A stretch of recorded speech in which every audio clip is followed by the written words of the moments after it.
好好看清楚。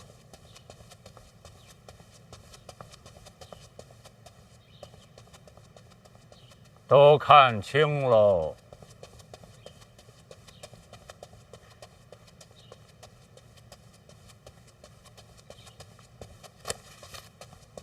赖明成，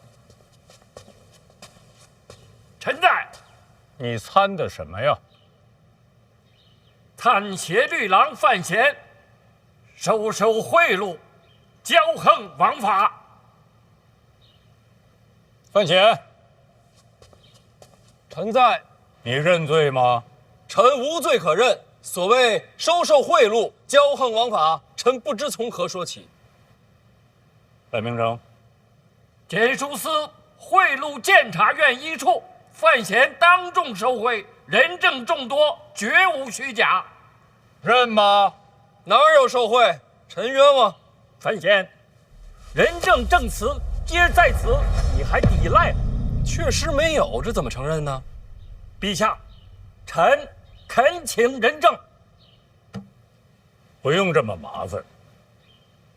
检书司谁塞的钱呢？戴公公。传。传戴公公。传戴公公。传戴公公。陈明明，臣在。范闲是你监察院的人，你该如何交代？监察院也是陛下的臣子，国法当前，绝不徇私。那你看范闲像不像一个贪赃枉法之臣呢？像。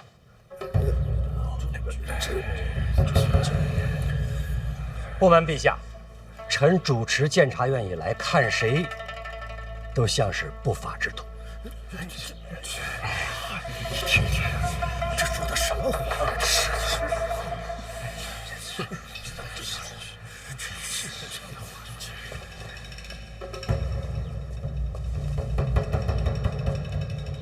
看谁都像，确是如此。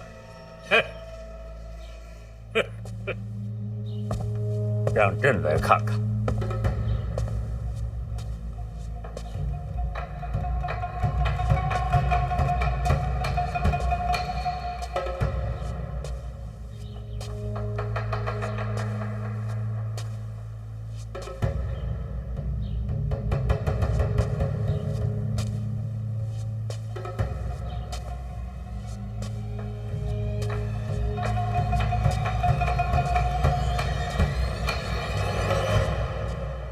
你看林相像吗？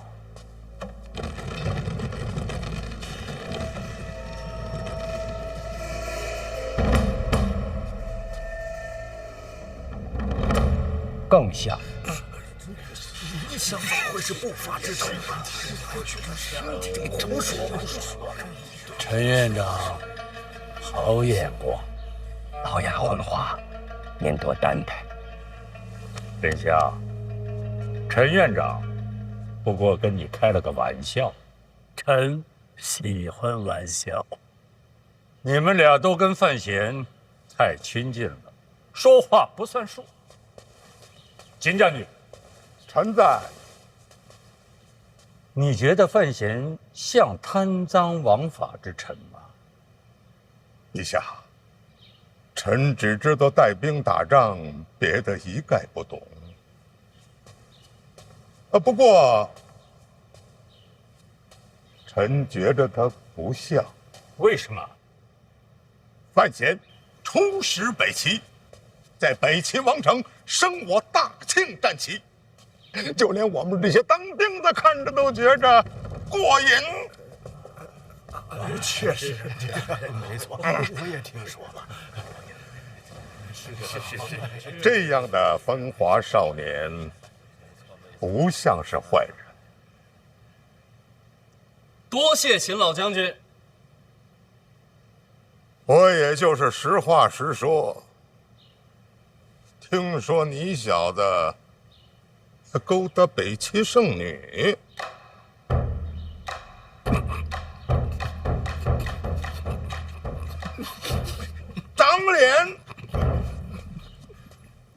秦老将军，这些可都是谣传呐！也可能有啊。师伯，真不是。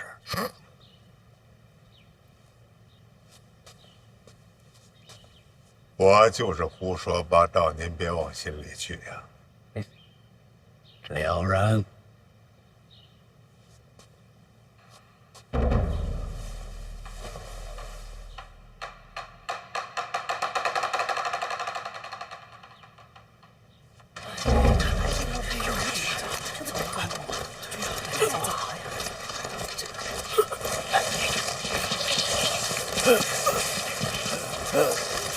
我鞋掉了，让我穿上鞋再上殿吧。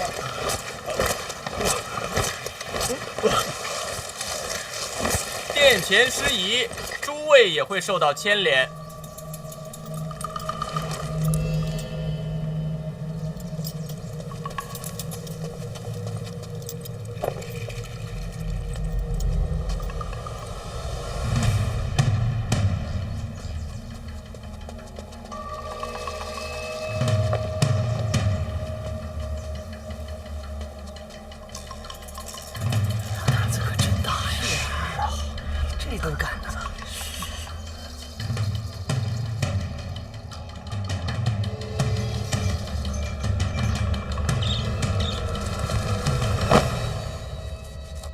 老奴拜见陛下。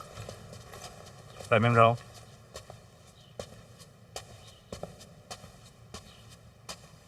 戴公公，请看，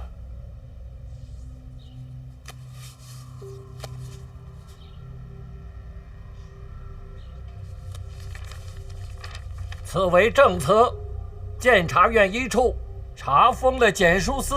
戴公公当即赶到，塞给范闲3000两银票。戴公公，此事认吗？不是这塞银票有当众塞的吗？听着就不合情理，是吧？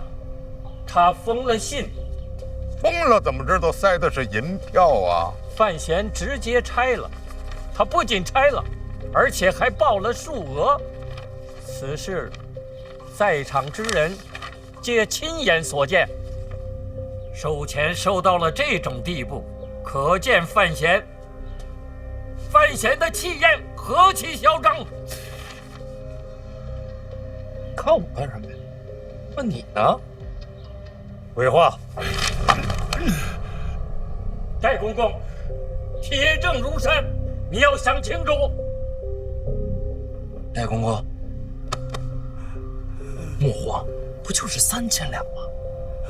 检书司立了口供，这点罪名动不了你。3000两，3000两只是冰山一角。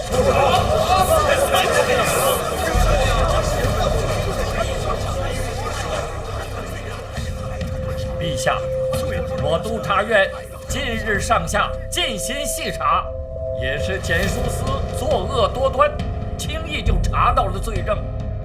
据查，历年来检书司压榨菜农，无所不用其极。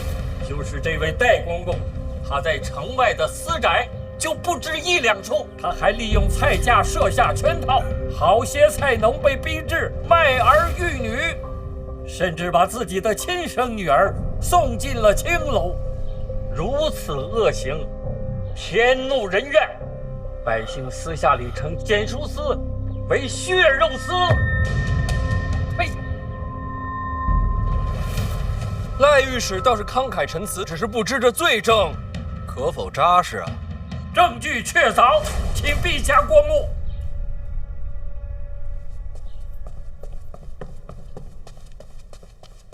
赖御史，临下，我大庆法度森严，刑部、大理寺乃至府衙各掌其职，就算臣子枉法，也该按律彻查，哪有将罪证递到陛下眼前的道理呀？丞相，你的意思是朕不该看这个折子是吗？陛下万圣之君，没什么看不得，只是臣领六部，有违陛下分忧之责。若烦劳陛下，长此以往，只怕六部懈怠，法令不彰。有道理，朕不该看。林相错了。第一，简书司隶属后宫，自当盛裁；第二，我督察院有弹劾百官之责，将罪证呈于陛下，不算逾越。还有第三吧？这第三，六部皆由林相辖制，简书司一案，我参了范闲。众所周知，范闲将是林相的女婿，林相理应避嫌才是。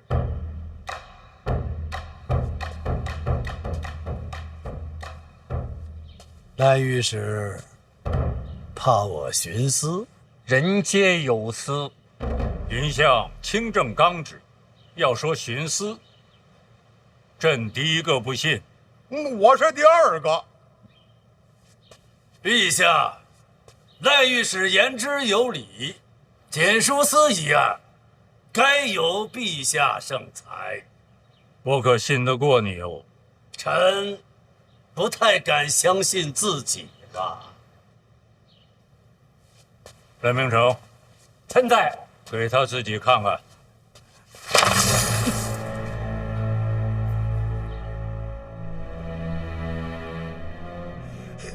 老奴错了，陛下开恩呐，老奴愿倾家荡产，将功补过。陛下，他认罪了。灰飞烟灭。押此剑。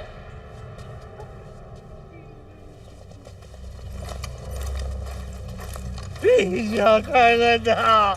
陛下开恩呐！开恩呐！陛下啊！范大人，眼见如此下场，你有何感想？这个姓戴的真不是个东西。赖御史为民除害，百姓会记住你的。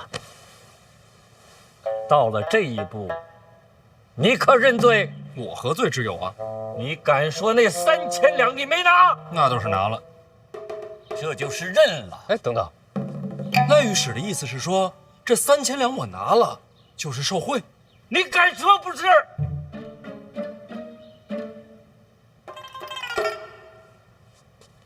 赖御史啊，你怎敢诬陷皇子啊？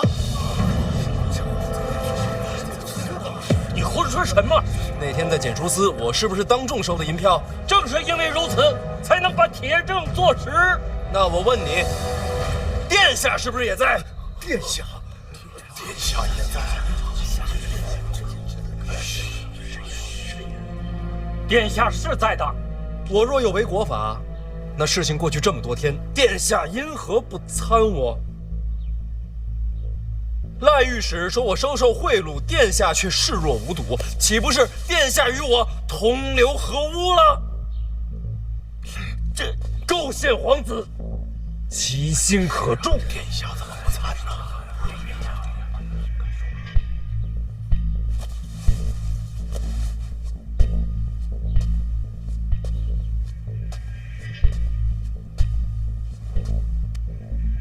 儿臣当日的确是在检书司。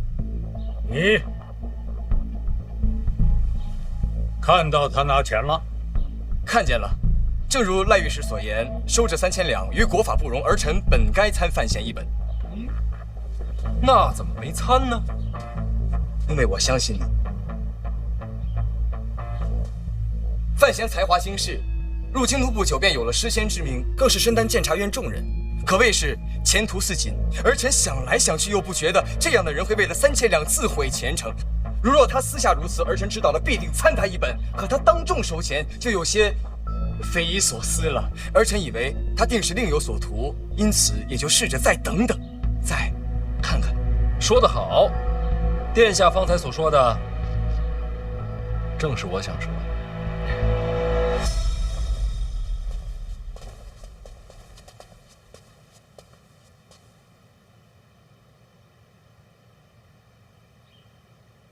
那也许你以为3000两数目太小，就铤而走险呢？荒谬！京都百姓1年存银未必能有数十两，3000两的银票对于他们来说就是无法想象的巨款。我等在朝为官，当守国法、体民情。赖御史此般言辞，真叫人心寒。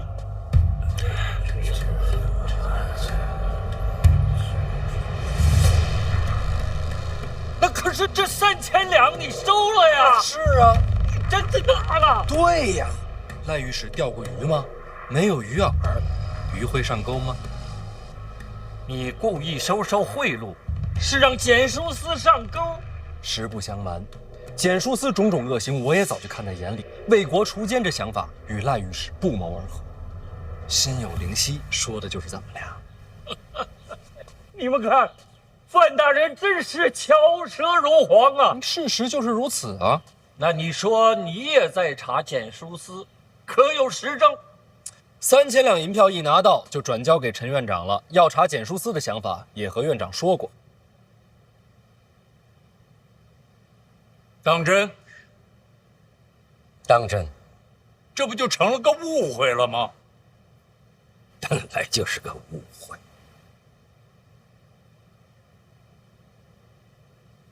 陈院长，不是不信你的话，我只是想再多问一句。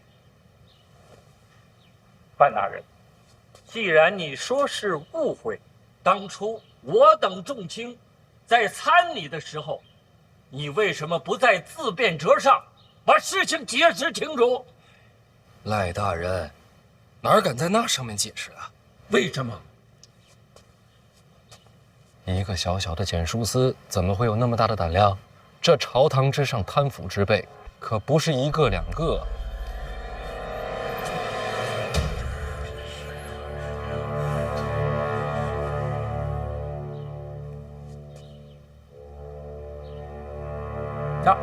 你也怀疑我们督察院？不只是督察院，下至百官，上至皇亲，我呀，谁都不敢信。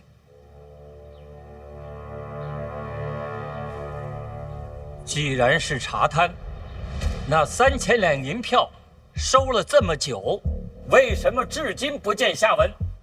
要不是我们督察院，恐怕蹇书司到现在还会安然无恙。是我犹豫了。犹豫什么？查贪是应该的，但问题是能查多久，敢查多深？怕了？不是怕，是担忧。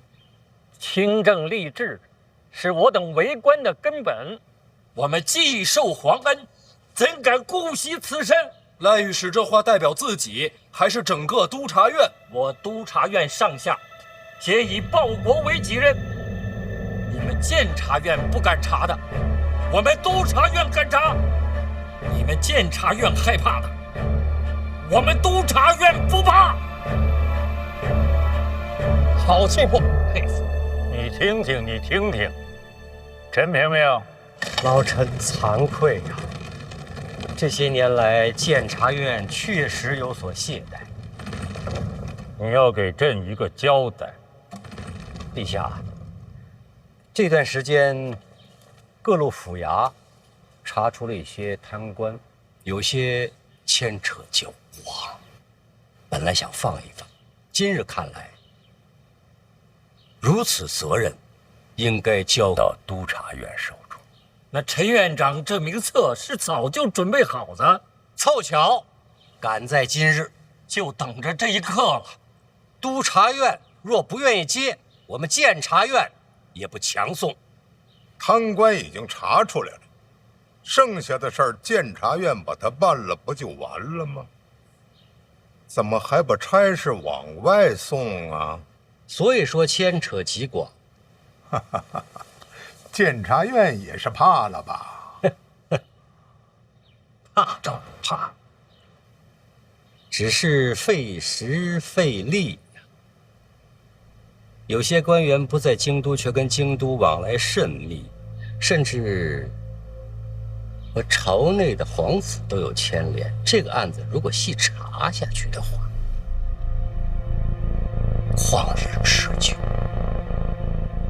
监察院诸事繁忙，没那么大精力。秦将军既然问到这儿，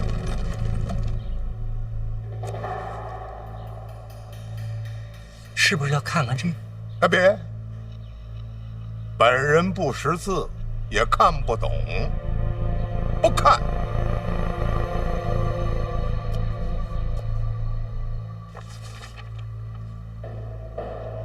丞相，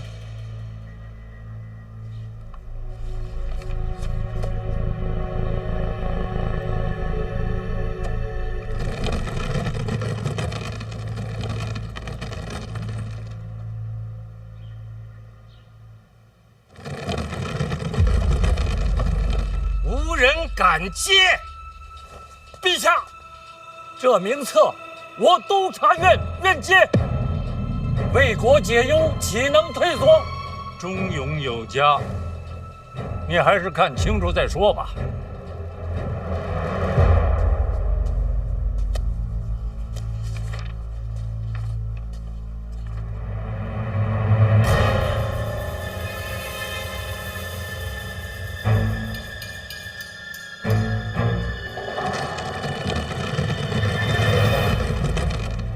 陛下，臣忍不住有话说。启禀陛下，赖御史一腔忠肝义胆，叫人心折。只是此事若真与皇子牵连，只怕赖御史撑不住这重担呐。有国法在，有何撑不住？查明真相，是还皇室清白。如果真有皇子牵扯其中，还请赖御史顾惜自身，切莫冲动。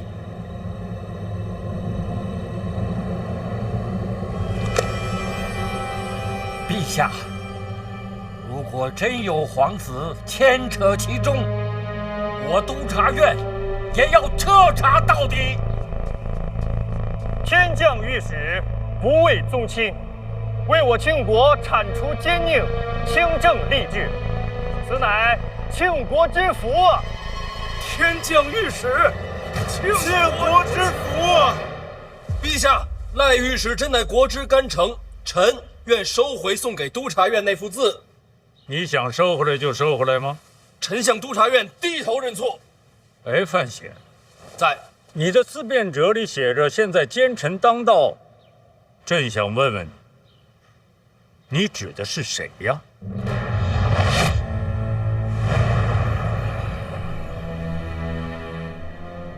自然是天下的贪官污吏，绝不是督察院诸位御史。赖明成，臣在。好好办差。陛下，臣愿还我庆国一片云散天晴。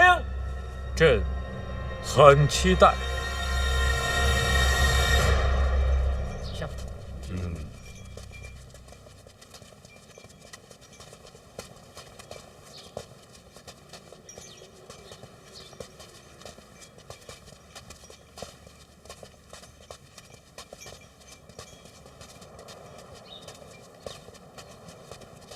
我来扶世伯，也没这么老。世伯的官威，非常人所能及啊！想借多少人？啥？想借督察院彻查老二。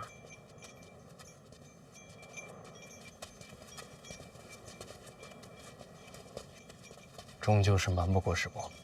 是陈萍萍教你的。我自己琢磨的。赖明成确实是把好刀，只是我确实有几点不解，想请教世伯。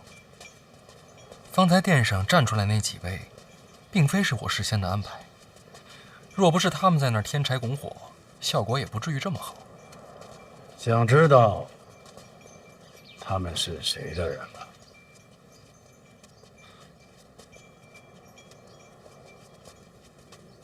是您的安排。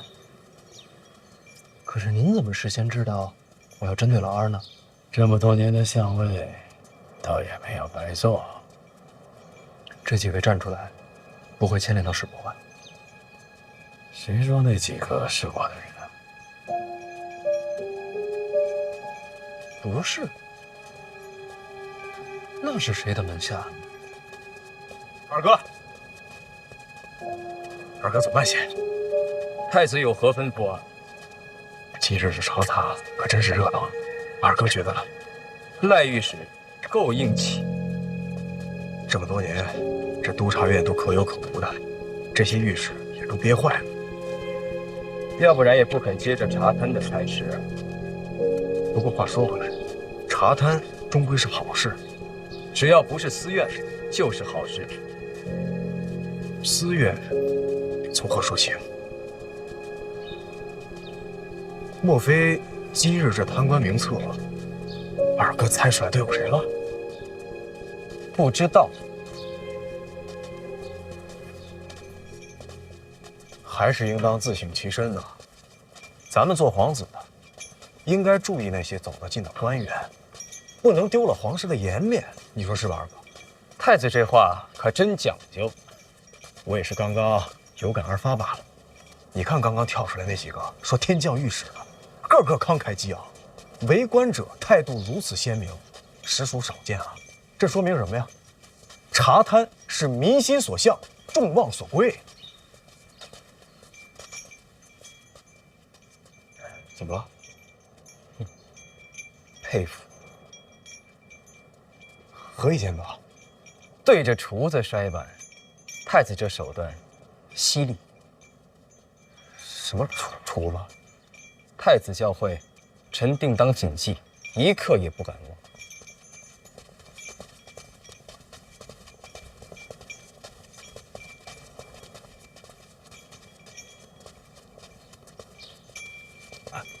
殿下，啊，咱们接下来是不是得帮着赖御史一些？咱们什么意思啊？殿下，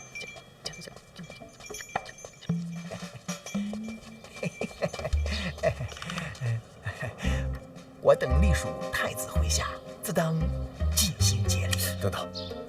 督察院那几个一根筋，非要自己办案，咱们看戏不就好了吗？为何要亲自下场啊？看什么？那几位，不是殿下您的意思吗？你说哪几位啊？煽风点火啊，夸天降御史那几位啊？怎么就我的意思了呢？他们不都是太子门下吗？不，什么叫我门下呀？一直都是啊。那我怎么不知道呢？这就对了，啊，这个投效太子者众多，就是这几位吧，职业清闲啊，没大用处。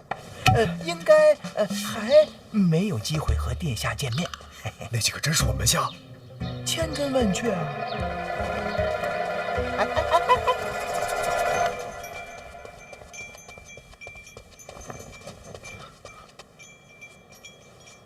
他们为何跳出来？不是您安排的吗？我安排个鬼呀！他们为什么在那个时候跳出来啊？怪不得又是厨子又是碗啊！厨子？什么厨子？简书司的。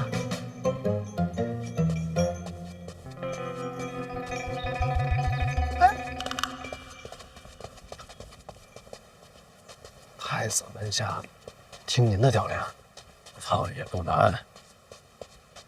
师伯厉害，没你厉害。回来这么多天了，也不去看婉儿爷，怎么？北齐圣女不让你去？师伯，传闻可不能信啊！我跟那圣女，我跟婉儿，我的为人您是清楚的。别跟我说，跟婉儿解释去。不是我不想去见婉儿，实在是回京之后诸事繁身，一刻也脱不开身啊！要不是借口，师伯，确实有难言之隐，与北齐圣女无关。他也是在等你呢。那我晚上就去看他。晚上？不是晚上，白天一有时间就去。成会儿再抓紧上去。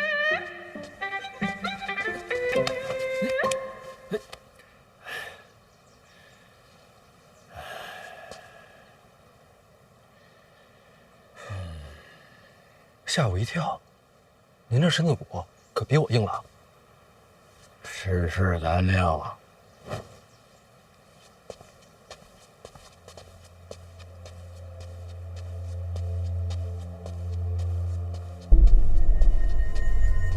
范闲这么能折腾，是不是你教的？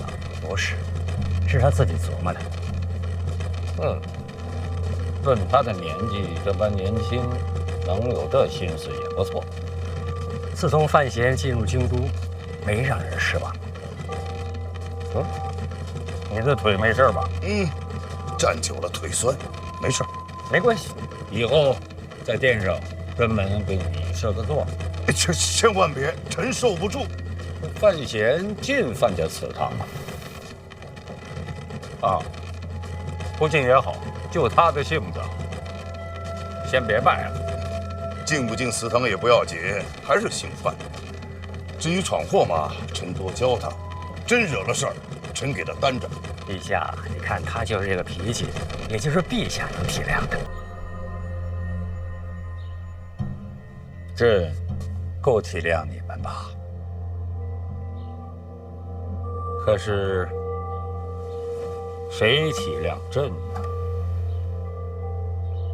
陛下这意思是，范闲跟老二在殿上闹成这个样子，你们连劝劝都没有，为什么？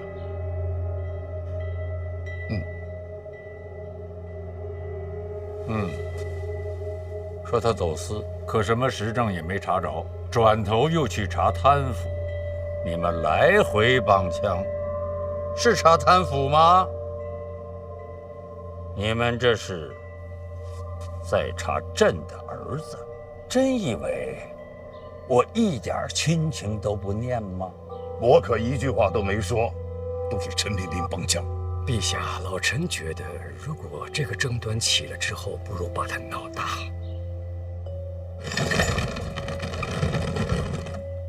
他是朕的儿子，他也是庆国的皇子。陛下，二殿下从小聪慧，经营多年，现在羽翼已丰，他本人没有任何问题，只是他身边有很多心怀叵测之人，应该清扫一下。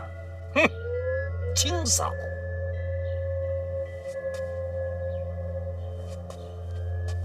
你们只是想清扫朕的儿子。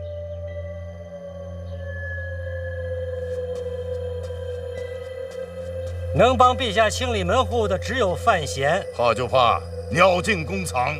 不会的，范闲聪慧，只会把别人当刀使。今日朝上你也瞧见了，太子门下煽风点火，这种争斗，范闲就不该牵扯进去。不是太子，明明是太子门下。不是太子，太子门下不是太子指使，还能是谁？庆国国法森严，朕与有容焉。什么意思？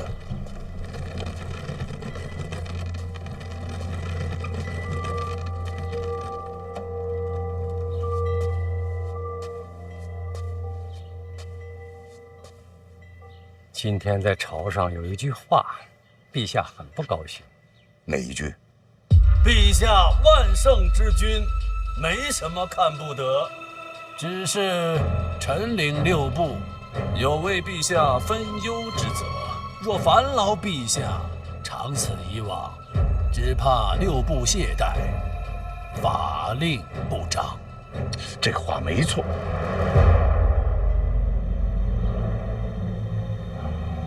怂恿太子门下的是凌相，他想挑起皇子之争，可这么做对他有什么好处？也是想再看一看庆国未来之王是谁。这眼光未免放得太远了。不光是眼光吧，是手伸得太长。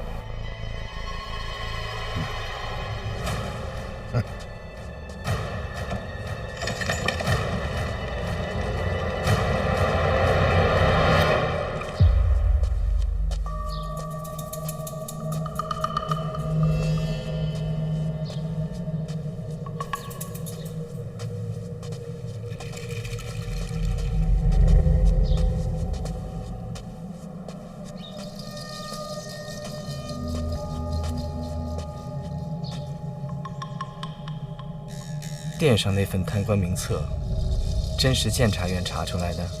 这还能有假？我猜，那名单上的人，不是监察院主动想查，而是小范大人提纲挈领，亲自选出来的。殿下真聪明。认了。为何不认？为国除奸，不分你我。我个人的些许努力，也不过是监察院荣誉的一部分。那名单上的都是我门下，你这也太会挑了。您门下？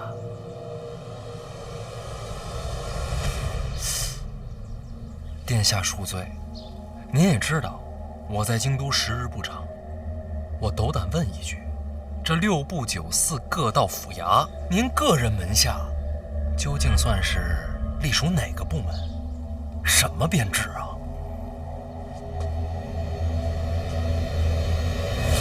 私人交往，只是朋友。那就没事。殿下放心，交友不慎，不违国法。那我可太欣慰了。殿下以后注意。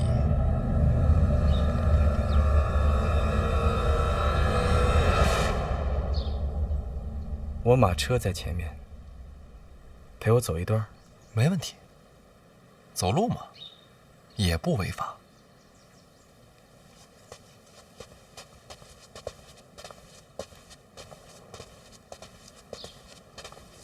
凭良心说啊，自打你来到京都，我对你一直是欣赏有加，乃至掏心掏肺。凭什么？那俩字儿没听清楚。哪怕到如今这步田地，我依然能再退一步。名册上那些，查就查了。我希望呢，到此为止。做人嘛，别太过分。殿下这句“别太过分”可就太过分了。怎么查查到哪儿那是国法，可不能讨价还价。不信你去问问督察院那些御史。我人往死了逼，又没犯法，你怕什么？我不怕死。你可真勇敢。京都城内谁都会死，但不是我。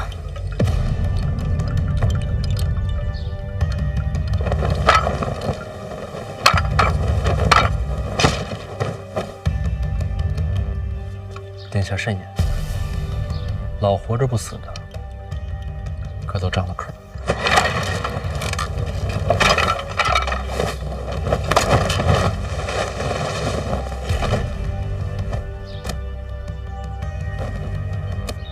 小范大人如今自然是意气风发，遵纪守法，自然活得踏实。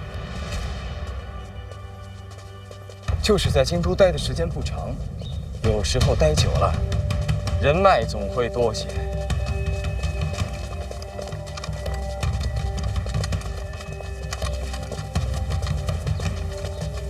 殿下说的对啊，来得晚，没人脉。不过好在范某总有些职务在身，怎么看也不是孤身一人。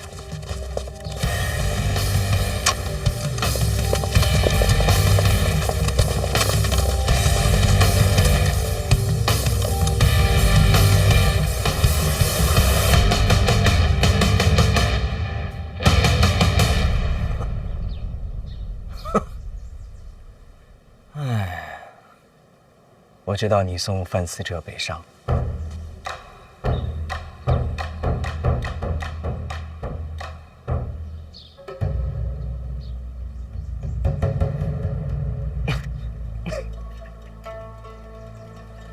殿下什么都知道。你也太狠心，天寒地冻的，怎么忍心送自家弟弟去北齐受苦？我这个人心软，见不得兄弟离散，因此就派人跟了过去。算算时间，这会儿也该把人接回来了。殿下重感情，要是交朋友再小心些，就完美了。我马车在前面，你呢就别送了，等司车回来再聚。好走，来日方长。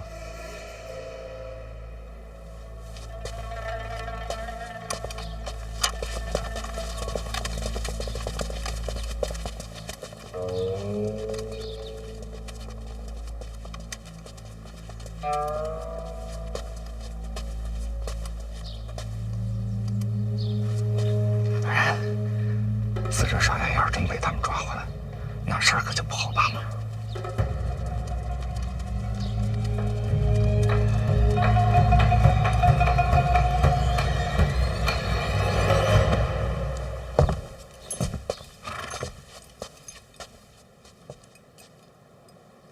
李安，在。你说的没错，什么？是得有个回应，不能示弱。该怎么做？听说抱月楼出了命案。暴玉？没有啊。这不才听说吗？属下明白了。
照名册查下来啊，京都之内钱财有问题的官吏，着实不少啊。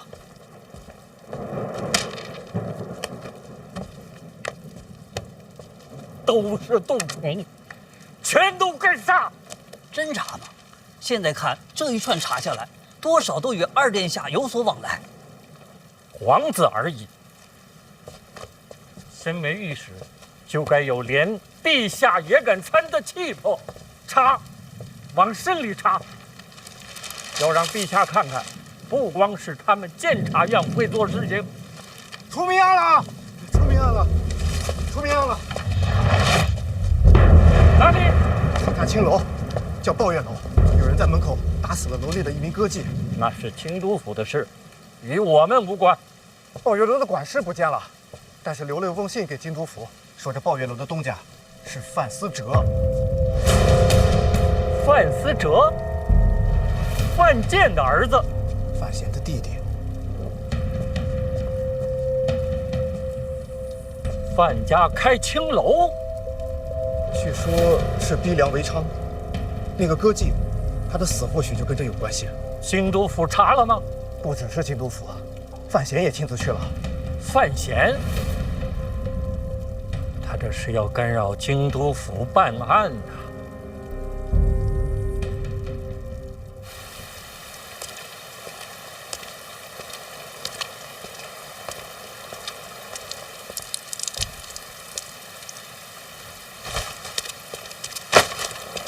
大人，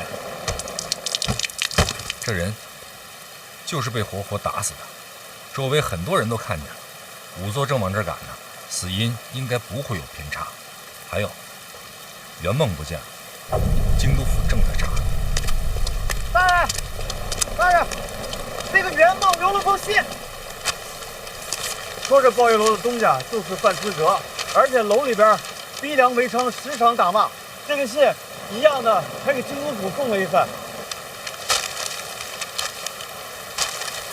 死者是谁？是楼里的歌妓。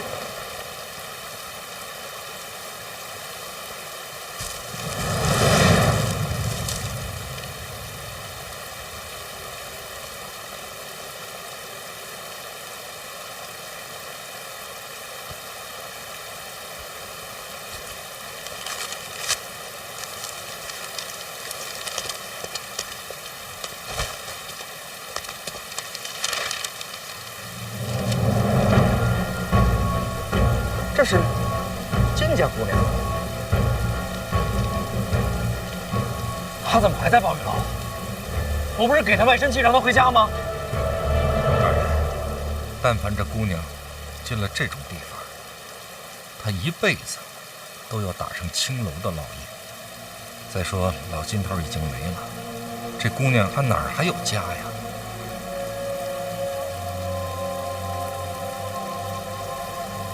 凶手，这是故意选的。大人，目睹行凶过程的护院说，那3个人进了院内，未曾询问，也未曾拣选，只是第一眼看见这位金姑娘，就动手了，直到活活打死，也没问过她究竟是谁。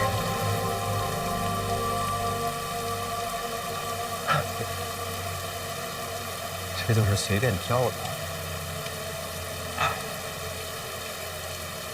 或许他们根本不在乎死的是谁吧。就在那个地方。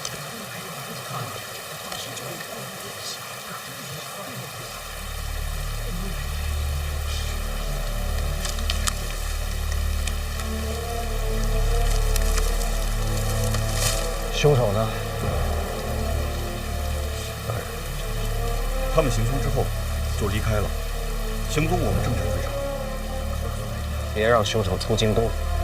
大人放心，绝对不让这些凶手逃出圣殿。老王，我不是让人守住抱月楼，禁止有人进出吗？守了，大人。杀人者身手过人，他们就是想让这事儿跟您扯上关系，咱是防不胜防啊。因为在他们眼里，人命就跟草芥一样，死的是谁都一样。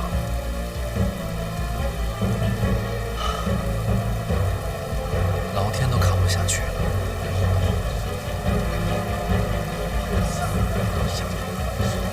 邓子越，全力追捕袁茂。是。撕开青楼，这本来就坏了朝官和读书人的名声，又逼良为娼，闹出命案，天理难容。我这就写折子。他范思哲，不仅是范思哲，还有范建、范闲。范家的人做出此等事情来，必须得有一个交代。这会儿还在查贪腐，已经不少人牵扯进去，难道还要拉上范家？就差拜官，职责所在，管他是谁，绝不退缩。终于雨停了，最烦下雨天。对了，那死了的歌妓叫什么名字？这我还真不知道，要不我去查查。算了，无所谓的。谁会记得呢？你说，这下一场雨会死多少蚂蚁？殿下，都安排好了，那3名凶犯落网之时，才是范闲真正的末路。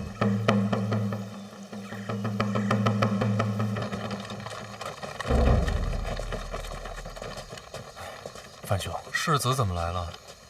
我向天发誓，我真的不知道圆梦去了哪里，我与此事也当真无关。放心，我会好好查，不会冤枉人。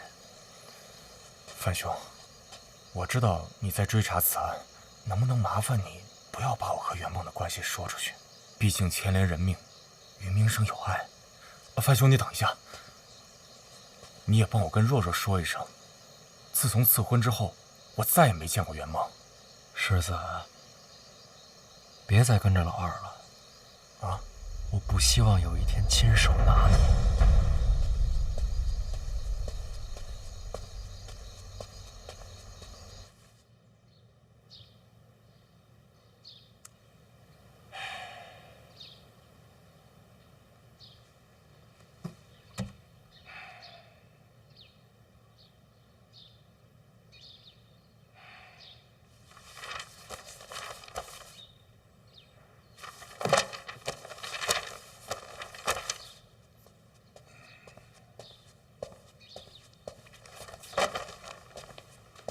您找我？包月楼的事儿，我已经知道了。范闲惹祸，连累家里了。哎呀，一家人说什么连累呀？没做错事的人，无需致歉。不过您放心，范思哲送走的及时，包月楼这事儿啊，绝对跟他扯不上关系。人家要斗的可不是范思哲。是。督察员赖明成又准备上折子了。应该的。不生气？督察院这些御史，其实人还不错，应该可以做朋友。这次备参，你打算如何应对呢？不做应对，查到凶犯之前，暂不上朝。于理不合。爹，你信得过我吗？对范闲的事儿，你怎么看？说实话，陛下是说包月楼一事？随便。儿臣以为此事有些许蹊跷，这朝堂之上正在查贪，恰巧在这时蹦出来包月楼一事，在儿臣看来，有点像是栽赃陷害啊！朕听不见。儿臣以为是栽赃陷害。你真的这么认为？那天在殿上为赖明成摇旗呐喊的都是你的门下，为什么？陛下，儿臣发誓，此事儿臣并不知晓啊！这么点小事给你慌成这个样子，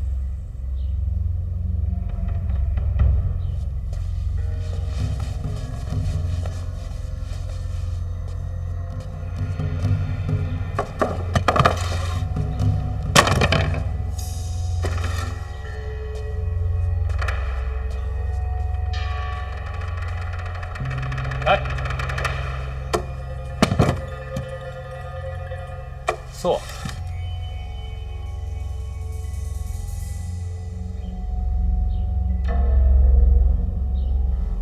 谢陛下。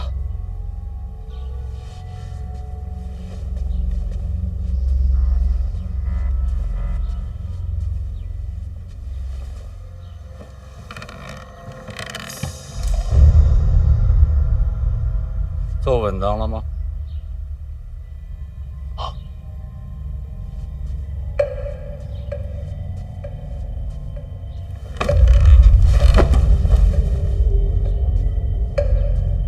记着，今后遇事要稳当，做人要稳当，做太子更需要稳当。听明白了吗？装不明白是吧？去，回去问你娘。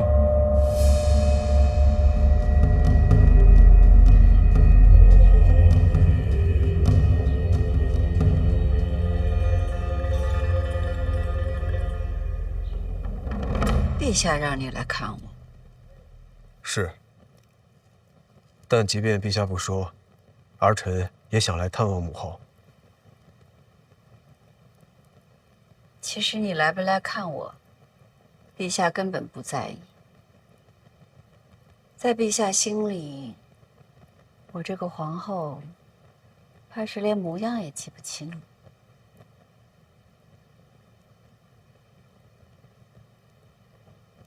他让你来，是怕你没听懂。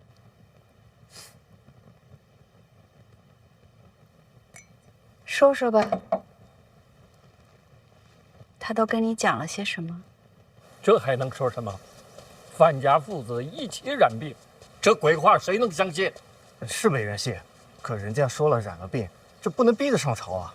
这要传出去，倒显得我们太蛮横了。那范思哲呢？说不在京都啊。去哪儿了？问清楚，抓回来审。不知道去哪儿了。范家父子染病，不见客啊。我就不相信他们会一直病下去。那如今该怎么办？等吧。毕竟抱月楼命案的凶犯还没有落网。这段日子继续查贪腐，范家和贪官一个也不放过。是，大人。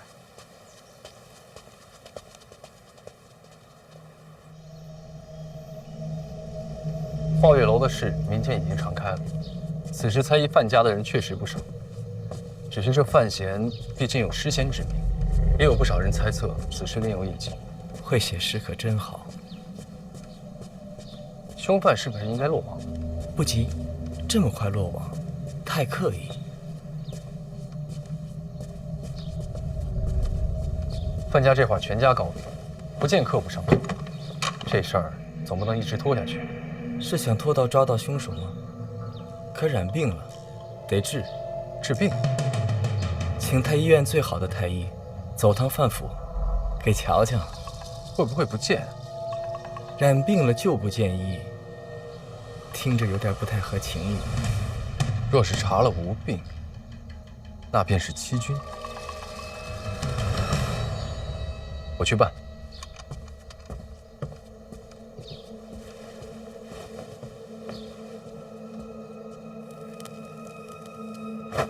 你保范家做什么？他有说过要投入你门下？那倒没有，但毕竟是跟二哥作对。那就让他们去斗，你安心看着就好，何必亲自下场？毕竟也算同盟，所以他才那么说的。让你给个态度，是要让你看清楚他们争斗的细节；让你坐稳些，是让你哪怕看清了，也别胡乱下场，冷眼旁观，瞧他们争。超然于物外，方能以身化天机。他是在教你怎么做太子。一定要让人猜，就不能直说。天子之心，人生难测。至于在朝上替赖明成摇旗呐喊，其实陛下知道，那不是我安排的。他只是想再确认一下罢了。那能是谁？毕竟范闲是黎相未来女婿。林若甫，你猜到了？我知道，陛下也知道。刚才陛下的那番提点，其实你都听懂了，根本没必要来问我。听听母后教诲，儿臣心里还是高兴的。既然听懂了，还故作愚钝。母后，这做太子的，愚钝不就是聪慧吗？是太子，更是夫子。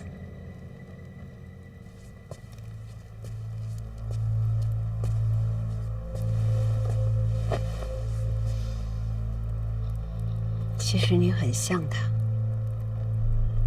误伤其类，这词儿怎么能用在这儿呢？